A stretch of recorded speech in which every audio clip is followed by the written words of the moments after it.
Sir Kommineni గారు 2019 నుంచి 2024 మధ్యలో మా వైఎస్ఆర్ కాంగ్రెస్ పార్టీ అధికారంలో ఉన్నప్పుడు మేము ఎలా ఏనాడు కూడా విజన్ 2020 అనలేదు, విజన్ 47 అనలేదు.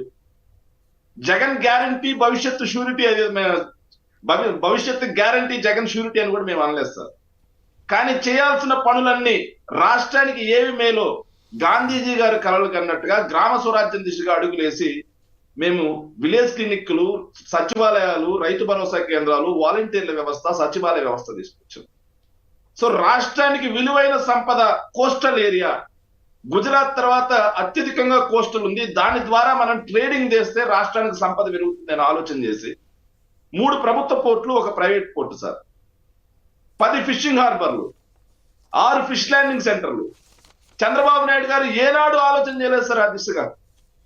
ఒక్క పోర్టు కట్టలేదు, ఒక్క ఫిషింగ్ హార్బర్ కట్టలేదు, ఆఖరికి సింగిల్ జెట్టి కూడా కట్టలేదు సార్ సముద్ర తీర ప్రాంతంలో. కానీ జగన్మోహన్ రెడ్డి గారి ఆలోచన విజన, చంద్రబాబు నాయుడు గారి ఆలోచన విజన అనేది ప్రజలు ఆలోచన చేసుకోవాలి సార్. ఇక 17 మెడికల్ కాలేజీలు సార్, ఆల్రెడీ 5 మెడికల్ కాలేజీల్లో క్లాసులు కూడా స్టార్ట్ అయిపోయినాయి సార్. అది జగన్మోహన్ రెడ్డి గారి విజన్ సార్. ఇక మాట్లాడాలి సార్, చాలా మందికి తెలియాల్సిన అంశం ఏంటంటే సార్, కరెంట్ ప్రైజెస్ ప్రకారం sir, RBI data sir, RBI ఇచ్చినటువంటి హ్యాండ్ బుక్ లో కరెంట్ ప్రైజెస్ ప్రకారం 2019లో 7,90,820 రూపాయలు ఉన్నటువంటి జిఎస్డిపి సార్ 2024 వచ్చేసరికి డబల్ అయిపోయింది సార్. Almost 12,91,018 sir. ఇది ఆర్బీఐ హ్యాండ్ బుక్ లో ఇవ్వడమే కాదు సార్, మన రాజ్యసభ సభ్యులైనటువంటి సుబ్బారెడ్డి గారు రాజ్యసభలో అడిగినటువంటి ప్రశ్నోత్తరాల సమయం సందర్భంగా పంకజ్ చౌదరి అని చెప్పేసి ఆయన కూడా ఉత్తరం ఇచ్చారు సార్. అంటే జగన్మోహన్ రెడ్డి గారి ప్రభుత్వ హయాంలో జిఎస్డిపి డబుల్ అయిపోయింది ఆల్మోస్ట్. కానీ రాష్ట్రం వెనకబడిపోయింది అని చెప్పేసి ఈ ఎల్లో మీడియా బాకాలుతూ ఉంటుంది. కానీ మేము మాత్రం వీళ్ళలాగా డప్పు కొట్టుకోకుండా ముందుకెళ్తున్నాం సార్. జగన్మోహన్ రెడ్డి గారి 5 ఏళ్ల పాలనలో సార్ 2 ఏళ్ళు కోవిడ్ సార్, అయినా సరే 80,000 రూపాయలకు పైగా తలసరి ఆదాయం రాష్ట్ర ప్రజలకు పెరిగింది సార్. ఇక అన్ని రంగాల్లో సార్, సేవా రంగం దగ్గర నుంచి మొదలు పెట్టుకుంటే అన్ని రంగాల్లోనూ 40% పైగా వృద్ధి సాధించాం సార్. 2 సంవత్సరాలు కోవిడ్ తో ఉన్న రాష్ట్ర ప్రభుత్వాలే కాకుండా ప్రపంచ వ్యాప్తంగా అల్లకొల్లోలమయ్యే పరిస్థితులు ఉన్న ఆర్థిక వ్యవస్థలు భారతదేశంలో ఒక్క ఆంధ్ర రాష్ట్రం మాత్రం కాన్స్టాంట్ గా ముందుకి వృద్ధి సాధించింది. ఇది విజన్ అంటే స్వల్పకాలిక విజన్ సార్. మేము ఆయనలాగా 47లు 87 అనలేదు. స్వల్పకాలికంగా మాకు ప్రజలు ఇచ్చినటువంటి 5 ఏళ్లలో మేము ఏం చేయగలం అనేది చేసి చూపించాం. ఉద్యోగాల పరంగా కేవలం ప్రభుత్వ రంగంలో 2,40,000 ఉద్యోగాలు ఇవ్వడం జరిగింది.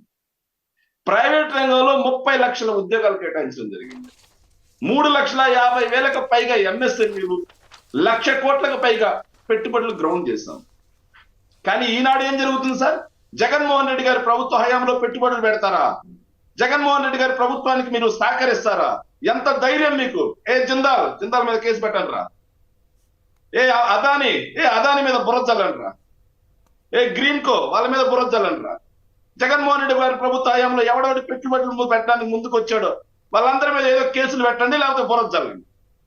ఈనాడు అది జరుగుతుంది సార్. అంటే చంద్రబాబు నాయుడు గారు అధికారంలో ఉంటే మాత్రమే రాష్ట్రంలో పెట్టుబడులు పెట్టాలి, లేకుండా ఎవరు అధికారంలో ఉన్నా సరే, రాష్ట్రం ఏమైపోయినా సరే, రాష్ట్ర ప్రజల ప్రయోజనాలు ఏమైపోయినా పర్లేదు, ఎవరు పెట్టుబడులు పెట్టడానికి వీల్లేదు అనే ధోరణి ఈరోజు కొనసాగుతుంది సార్. ఇవి కాకుండా సార్, జగన్మోహన్ రెడ్డి గారి ప్రభుత్వం ఇంతకుముందు నేను బాగా విన్నాను సార్, మురళీ గారు మాట్లాడుతూ చంద్రబాబు నాయుడు గారు చాలా సంవత్సరాల నుంచి జీరో పావర్టీ అని మాట్లాడుతుంది సార్. నేను ఇది ఎన్నికలకు ముందు ఒకసారి నీతి ఆయోగ్ వాళ్ళు ఇచ్చే ఇండెక్స్ ఒకటి చదివాను సార్. ఎవ్రీ ఇయర్ నీతి ఆయోగ్ వాళ్ళకి ఇండెక్స్ ఇస్తారు సార్. పావర్టీ ఇండెక్స్ అని చెప్పేసి పేదరికానికి సంబంధించి ఇండెక్స్ ఇస్తారు సార్. 2014లో 11% ఉన్నటువంటి రాష్ట్ర పేదరికం 2019 చంద్రబాబు నాయుడు గారికి దిగిపోయడానికి 12% పెరిగింది సార్. అంటే 1% పేదలు చంద్రబాబు నాయుడు గారు 5 ఏళ్ల పాలనలో పెరిగితే 2 ఏళ్ళు మళ్ళీ కోవిడ్ సార్. రాష్ట్రమే కాకుండా ప్రపంచం అతలాకుతలం అయిపోయింది. కానీ జగన్మోహన్ రెడ్డి గారి ప్రభుత్వ హయాంలో 12% నుంచి 4.5% పేదరికం తగ్గింది సార్. అంటే ఎంతమంది పేదలు తగ్గారు సార్? ఆల్మోస్ట్ 8% పేదరికాలు తగ్గించాం. కానీ మేము ఏ రోజు చంద్రబాబు నాయుడు లాగా విజనరీ, ఇంజనరీ, దార్శనికుడు, ఆర్థికవేత్త, సంస్కరణవేత్త అని డప్పులు కొట్టుకోలేదు సార్. ప్రజలు మాకు 5 ఏళ్లలో మమ్మల్ని పరిపాలించమని ఇచ్చినటువంటి 5 ఏళ్లలో ప్రజలకు ఎంత మేలు చేయగలం, అభివృద్ధి పరంగా రాష్ట్రాన్ని ఎంత ముందుకు తీసుకెళ్లగలం, పేదరిక శాతాన్ని ఎంత తగ్గించగలం అని చెప్పి మాత్రమే మేము ఆలోచన చేసి ముందుకెళ్ళని తప్పిస్తే వీళ్ళలాగా డాక్యుమెంట్లు లేవు, భవిష్యత్తు గ్యారంటీలు లేవు, షూరిటీలు లేవు సార్. ఇక వీళ్ళు సార్ మీరు మాట్లాడుతున్నారు సార్, బాబు షూరిటీ ఏమైపోయింది అంటున్నారు సార్. సార్ బాబు షూరిటీ సార్, కానీ బాధుడు మాత్రం గ్యారంటీ సార్, భవిష్యత్తుకి గ్యారంటీ లేదు సార్. బాధుడు మాత్రం గ్యారంటీ సార్. ఇసుక రూపంలో బాధుడు, మద్యం సిండికేట్ల రూపంలో బాధుడు, విద్యా సంస్థల రూపంలో బాధుడు, కరెంటు బిల్లుల రూపంలో బాధుడు, ఇక నిత్యావసర సరుకుల ధరల రూపంలో బాధుడు సార్. నిన్న ప్రజాశక్తి పేపర్ ఏదైతే ప్రజాశక్తి పేపర్ అనుకుంటా సార్, నిన్న చదివాను సార్ నేను. ఎంత దారుణం అంటే కాకినాడలో 98-90 యూనిట్లు ఎంత 70 యూనిట్లు ఎన్నో వచ్చినాయి సార్. 900 రూపాయల కరెంటు బిల్లు వచ్చిందంట సార్. అంటే 100 యూనిట్ల లోపల వాడే వాళ్ళకు కూడా 900-800 కరెంటు బిల్లులు వస్తుంటే 100 యూనిట్ల లోపల వాడేవాడు ఎంత సార్? దిగువ మధ్యతరగతి కుటుంబం కాదు సార్, నిరుపేద కుటుంబం అయి ఉంటుంది ఈ రోజు. వాళ్ళు ఈ రోజు 800-900 రూపాయల కరెంట్ బిల్లులు పట్టే పరిస్థితి. అంటే ఈ లెక్కన విజన్ 2047 ప్రకారం ఎంతకెళ్తుందో కరెంట్ ఛార్జీలు సార్. ఒకటి సార్, సార్ వీళ్ళు బాబు షూరిటీ కింద సార్ ఇంతకు ముందు చెప్పాడు సార్. నేను అడుగుతున్నాను సార్, ఈ విజన్ 2047 డాక్యుమెంట్ దీర్ఘకాలికంగా అప్పుడు బ్రతికుండేది ఎవరో చచ్చేది ఎవరో తర్వాత విషయం. ముందు ఈ రోజు మీరు ప్రజలు మీకు ఓట్లేసిన దేనికి? మీ ఇచ్చినటువంటి షూరిటీ ప్రకారం. ఎక్కడ చంద్రబాబు నాయుడు గారు తల్లికి వందనం, ఎక్కడ అన్నదాత సుఖీభవ, ఎక్కడ నిరుద్యోగ భృతి, ఎక్కడ ఉచిత బస్సు, ఎక్కడ మహాశక్తి పథకం, ఎక్కడ బీసీలకు 50 ఏళ్లకే పెన్షన్, ఎక్కడ 20 లక్షల ఉద్యోగాలు, ఎక్కడ లక్షల కోట్ల పెట్టుబడులు, జిఎస్టీ వసూళ్లు ఎందుకు మీ ప్రభుత్వ హయాంలో తగ్గిపోతున్నాయి? లాస్ట్ వైఎస్ఆర్సీపీ ప్రభుత్వ హయాం కంటే కూడా ప్రతి నెల మీ ప్రభుత్వ హయాంలో 10%, 20%, 30% జిఎస్టీ వసూలు ఎందుకు తగ్గుతున్నాయి? ఫీజు రియంబర్స్మెంట్ ఎక్కడ? ఆరోగ్యశ్రీని ఎందుకు అటకెక్కిస్తున్నారు?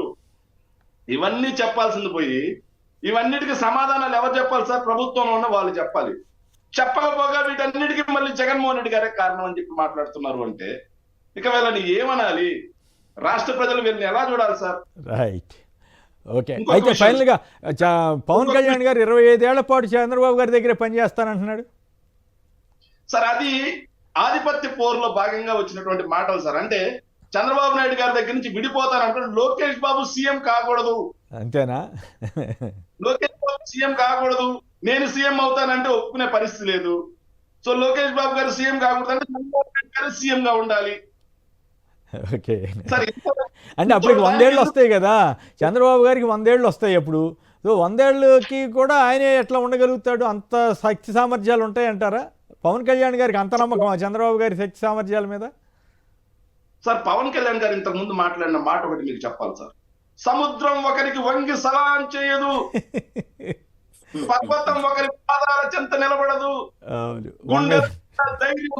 కాబట్టి అంటే ఆయన ఉప ముఖ్యమంత్రి అయ్యాడు కాబట్టి ఇవన్నీ మాట్లాడుకోవాల్సి వస్తుంది. లేకపోతే ఆయన ఏం మాట్లాడితే ఎవరికి పట్టింది? కానీ అన్నీ ఎప్పుడు అసలు ఆయన మాట మార్చడంలో దిట్ట అనుకోవాలి.